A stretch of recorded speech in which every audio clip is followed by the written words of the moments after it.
What's up, investors? It's the Russian dude. In recent times, many business owners and even some economic experts have estimated that the war has had little to no impact on the daily lives of Russians.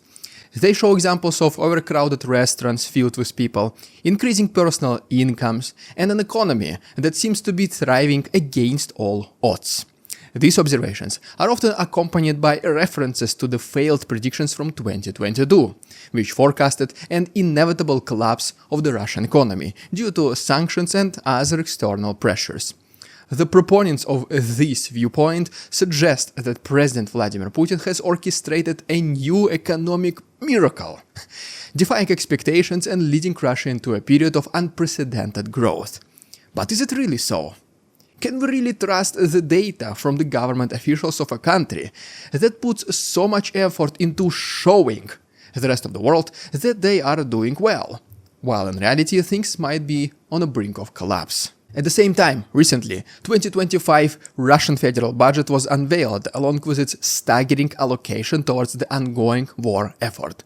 Last week's Bloomberg report hinted at significant increases in defense spending, and the official figures not only confirmed these expectations and suspicions, but far exceeded them.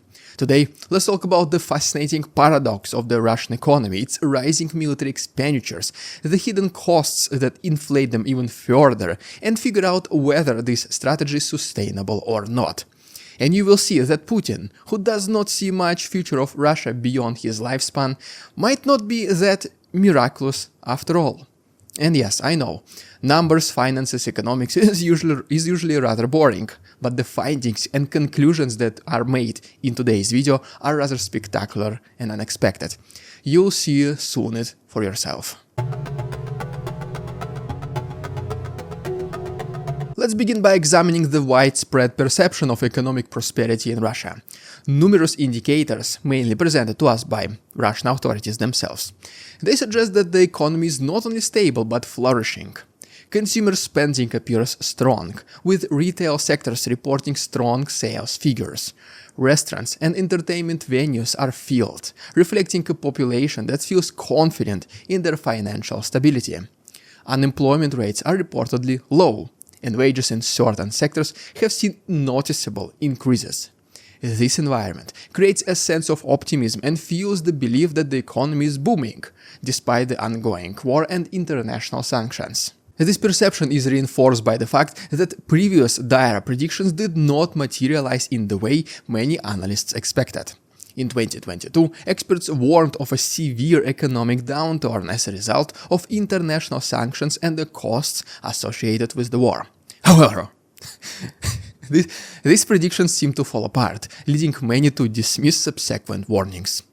This phenomenon is not uncommon. When anticipated crises do not occur, people tend to become skeptical of future problems, contributing to a collective sense of complacency. There is also this feeling that those Americans and Western people wanted our economy to collapse. Well, look at us. Who is laughing now? But in reality, the war is far from over. The sanctions have a lag effect, meaning that true consequences will be seen much later. The extra money that the government or even regular people are spending in order to replace the Western equivalents is also an accumulating problem. The slight decrease in quality and an increase in price is just the beginning.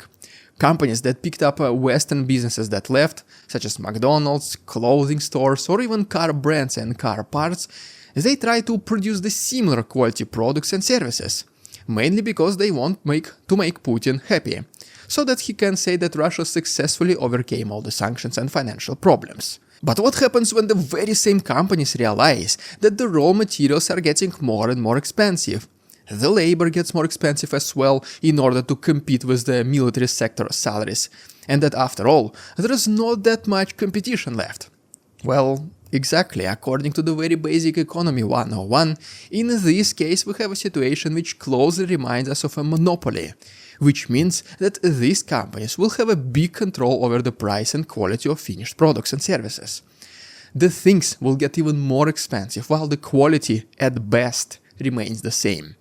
All these new expenses will be transferred to the end users, the regular people, who might close their eye to an invisible external enemy, but they will clearly feel their wallets getting lighter after each grocery trip.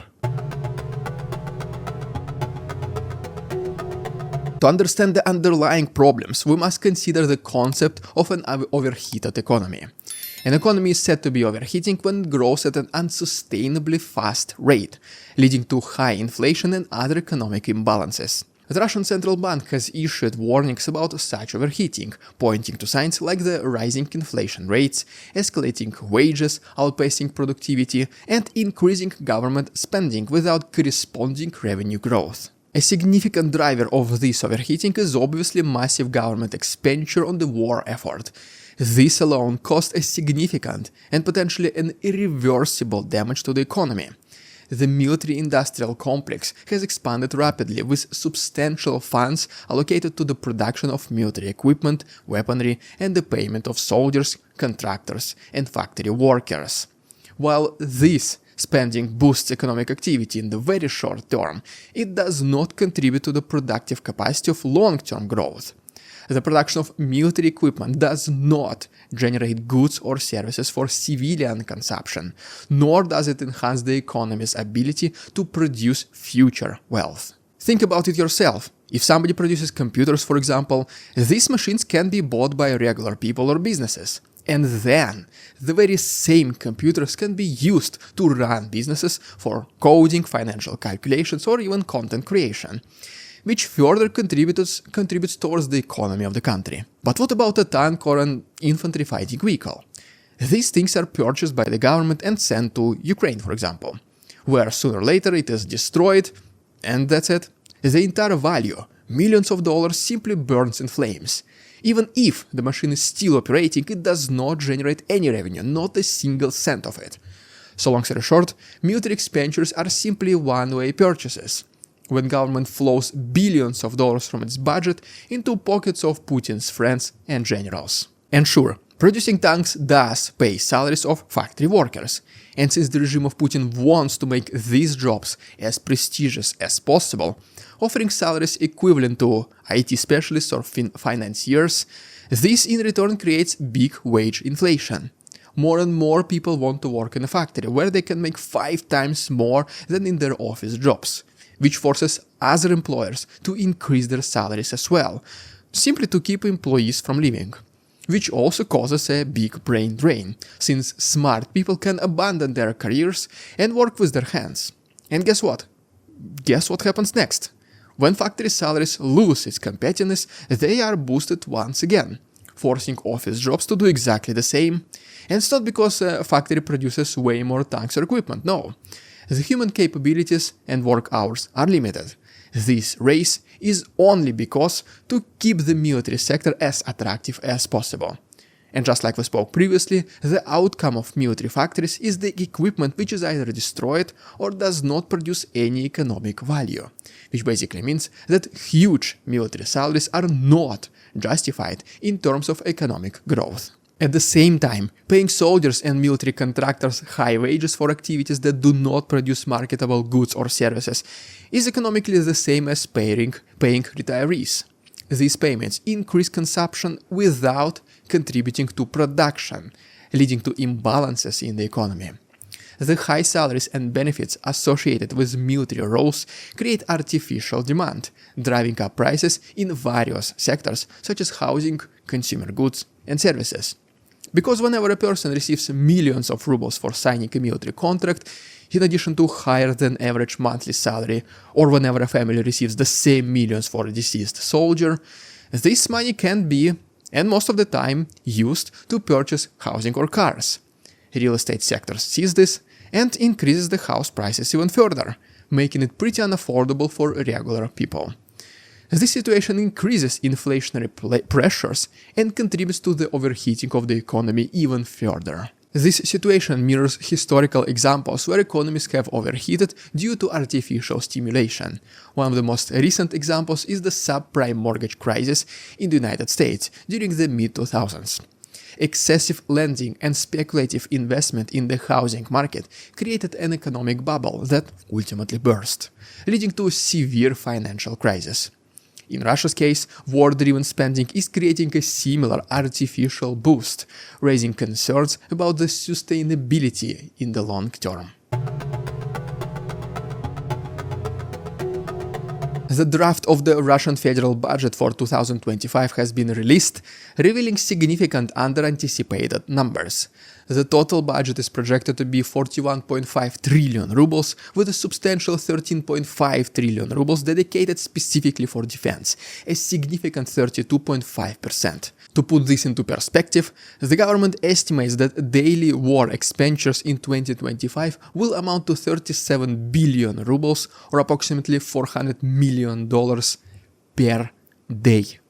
In comparison, the US spends 13.3% of its federal budget towards defense last year, almost 3 times lower, while having the strongest military in the world. These figures are not just abstract numbers. They represent a massive financial commitment that surpasses the annual budget of major Russian cities, something like Vladivostok, which ranks as the 26th most populous city in the country. In fact, the total defense spending plan for 2025 is 3 times the annual budget of Moscow itself. This equates to an approximate expenditure of 100,000 rubles or $1,000 out of pocket for every Russian citizen, from newborns to the elderly.